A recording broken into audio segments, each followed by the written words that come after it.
Would you like to learn how to make this delicious orange raisin loaf? Stay tuned to the next episode of Hilltop Stovetop.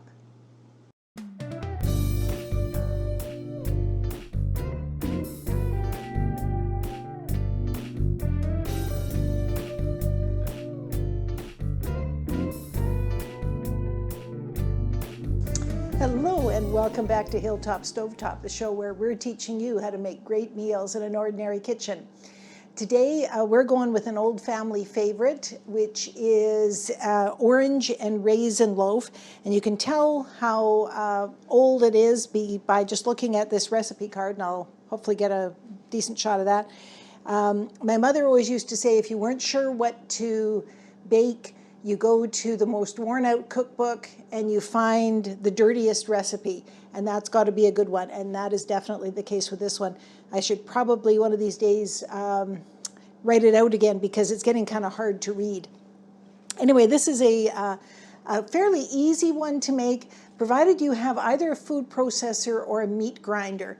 And one of the reasons is that for this one we're going to be using oranges, but we are using the whole orange. It's not just an orange juice kind of thing. We're using rind and all, which makes this a very high fiber kind of loaf.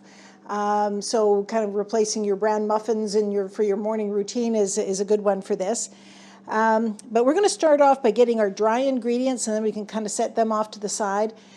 If it looks like I'm putting in more ingredients than what I'm telling you, it's because I'm making a double recipe here. And that's because for this loaf, I normally use a silicone pan. I found that the metal pans, it was inclined to burn a little bit because it's fairly heavy and you cook it at a very, very low temperature. I was finding out the outside was burning before the inside was done, but the silicone pans work really well with that. But I'm kind of experimenting today because I also have my new Pampered Chef stoneware loaf pans. So I'm going to do one in the stoneware and one in the silicone pan and just see how they come out side by side. So we're going to start off. We've got, you'd have 2 cups of flour, a half a teaspoon of baking soda, a teaspoon of baking powder, and about a quarter of a teaspoon of salt. And we're going to sift those together.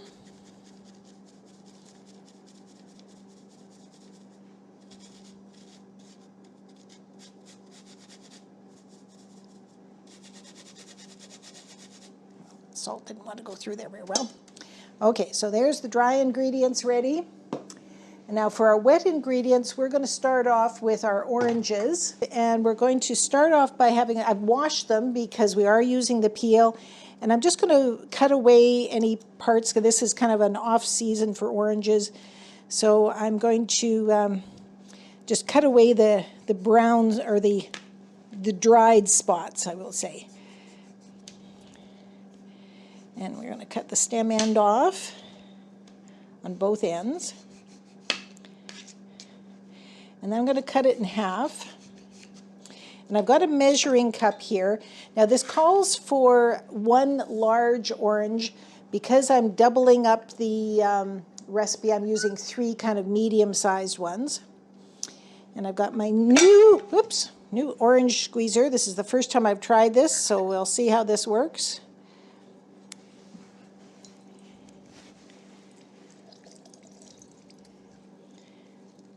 Well, that's pretty easy, I'll tell you.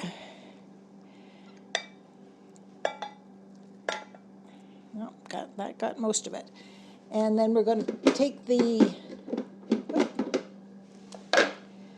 rind and just drop it right in there. Okay, so then I'll do that with the other 2 oranges, and I will be right back.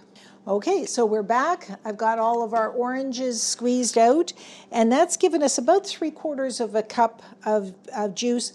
Now, if you only were making half of this, you would have ended up with less than half a cup. For 1 loaf, we need there to be 1 cup of liquid. So we've got a couple of things here. The next ingredient is going to be the raisins, and I have boiled the raisins ahead of time just to make them a little bit juicier. So I'm going to drain them And the leftover water out of that will go into our mixture. And the raisins themselves will go into the grinder. And then the difference, I've got some regular orange juice. If you didn't have extra orange juice, you could just add hot water to this, but I happen to have some orange juice. So that gives us our total liquid. Now I'm going to add a bit of this into the mixture just to make it easy to grind. And I'm also going to add in what would be 2 tablespoons of butter, because that will mix that up nicely in with that. And then we're going to chop this all up nice and fine. Like I say, if you don't have a food processor, you can do this with a meat grinder. That has the same effect. Matter of fact, in the old recipe here, it does say to actually put it through the meat grinder.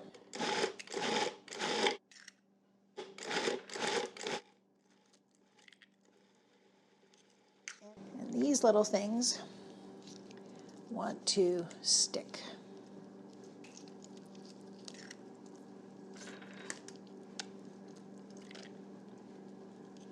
So you can actually see the little bits of orange rind in there. Okay. Now this one, it's a little bit pinker because I did have enough oranges, or sorry, enough raisins to make the recipe, but I also had a little bit of leftover dried cranberries. So I opted to replace some of the raisins with some dried cranberries, but the actual recipe calls for just raisins. Okay, so then we're going to add in the rest of that orange juice mixture and an egg.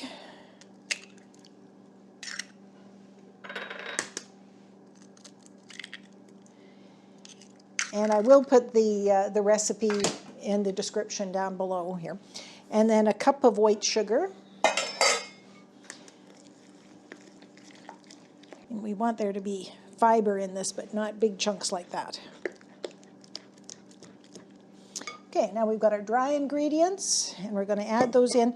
Much like we did with the muffin recipe, we're going to add this in and just mix it up the bare minimum, just to get it, all of the dry ingredients moistened, but no more.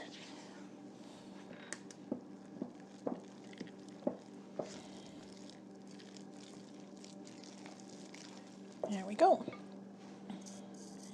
Carefully put this off to the side, and we'll split this between the 2 pans.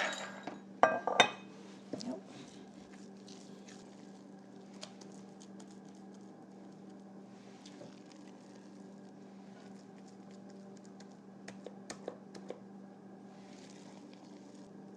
Okay, there we go. So we've got 2 loaf pans. I'm going to put them in a 300 degree oven, very slow cooking. It takes an hour and a half or so for these to cook. So we will see you when they're ready to pop out of the oven. Okay, we're back after an hour and a half at 300 degrees. Like I said, this is a cake that you want to be very certain that you are doing it at kind of a low and slow temperature. So this is the one that was in the stoneware pan. It seems to have come out quite well. And I wanted to show you a little bit about the silicone pan. I really like silicone pans for a lot of things. I like them for muffins and so on. This particular pan does a great job on this, other than you can see it kind of bulges out, and hopefully that comes in the overhead shot all right. It does want to bulge out a little bit at the sides, but it comes out very nicely. All you have to do is sort of give it a little twist, and it wants to come out quite well. Hopefully the bottom will come out well as well. There we go. So that is, but it's very hot. So that makes a very interesting bottom on this as well. Oop.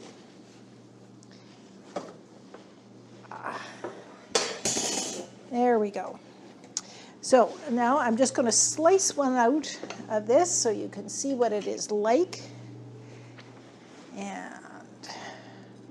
This particular loaf is good plain. You can have it hot, you can have it cold. It's really nice toasted. It's good with cheese. And there we go.